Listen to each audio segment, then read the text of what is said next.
દર્શક મિત્રો જોડાઈ ગયા છે સિદ્ધાર્થ પટેલ અમદાવાદથી. જી સર, સવાલ પૂછો આપનો. મારે ફ્રેશ એન્ટ્રી કરવી છે નિપ્પોન ઇન્ડિયા સિલ્વર ETF માં, તો એમાં શું કરાય? અત્યારે કરાય કે વેઇટ કરાય એટલી ડાઉન આવવામાં?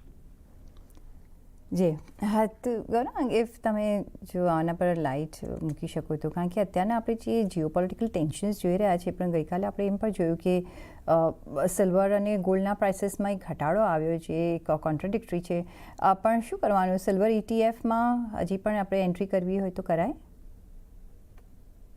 પ્રીતિ, આ નિર્ભર રહેશે કે ભાઈ સમયસીમા તમારી પાસે લાંબા ગાળાની હોવી જોઈએ. જો આ પરિસ્થિતિ ને આવનારા ભવિષ્યમાં આવી પરિસ્થિતિ ક્યાં આગળ ઊભી થાય છે અને એની પ્રતિક્રિયા શું છે એ ટિપ્પણી કરવું ઘણું અઘરું છે. પણ મેં ઘણીવાર આપણા ચેનલ CNBC બજાર અને સહયોગી ચેનલ CNBC આવાજ અને CNBC TV18 પર એક ભલામણ કરી છે કે એક અનુશાસન હોય છે શેર બજારમાં, અથવા તો તમે બીજે કશે બી રોકાણ કરો, અને સૌ પ્રથમ એ અનુશાસનનો એક જે રૂલ છે એ છે કે તમારું જે રોકાણ છે એ તમે માત્ર એક જ એસેટ ક્લાસમાં રોકાણ ન કરો, પણ એને અલગ અલગ એસેટ ક્લાસમાં તમે રોકાણ કરો, જેનાથી જોખમ જે છે એ ફેલાઈ જશે. હવે ઉદાહરણ તરીકે તમે પૂર્ણ રોકાણ ઇક્વિટી શેર બજારમાં કર્યું હોય તો આવી પરિસ્થિતિમાં તમારું રોકાણ ઘણું બધું નીચે દેખાશે. પણ એની સામે તમે જો થોડું રોકાણ શેર બજારમાં કર્યું હોય, થોડું મ્યુચ્યુઅલ ફંડમાં કર્યું હોય, થોડું સોના ચાંદીમાં કર્યું હોય, PPFમાં, બેંક ડિપોઝિટ્સમાં વગેરે વગેરે વગેરે, તો તમારું જોખમ ફેલાઈ જાય છે અને એક બેલેન્સિંગ એક્ટ થાય છે, સંતુલન વાતાવરણ તમને તમારા પોર્ટફોલિયોમાં દેખાશે.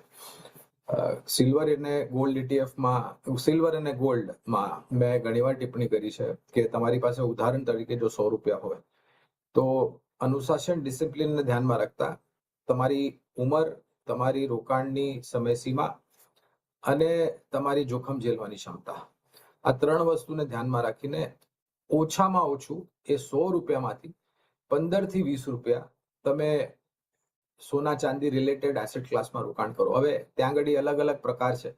તમે સીધે સોના ચાંદીમાં રોકાણ કરી શકો છો, ફિઝિકલ પરચેસ કરી શકો છો, અથવા તમે મ્યુચ્યુઅલ ફંડમાં યુનિટ્સ ખરીદી કરી શકો છો નાની નાની માત્રામાં, અથવા તો તમે જેમ ભાઈએ પૂછ્યું છે ETFsમાં તમે રોકાણ કરી શકો છો.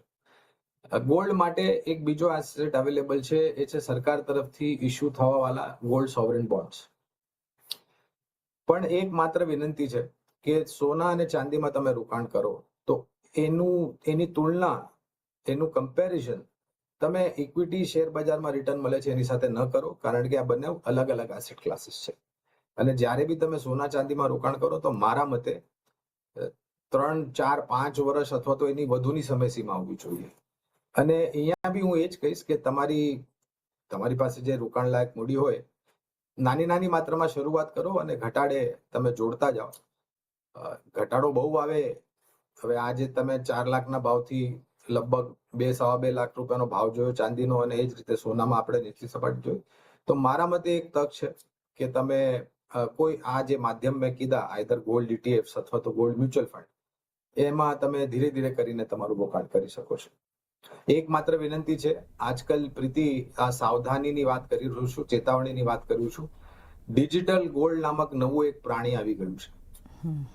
આ પ્રાણી ઓથોરિટીઝ એટલે કે સેબી દ્વારા રેગ્યુલેટેડ નથી, એટલે આવા બધા પ્લેટફોર્મથી થોડા દૂર રહો તો વધારે સારું. જી યસ, તો ધીરે ધીરે તમે કરજો. લાંબો ગાળો હોય તો જ તમે અત્યારના પ્રેશિયસ મેટલ્સમાં તમે રોકાણ કરવાની એક ઈચ્છા ધરાવજો.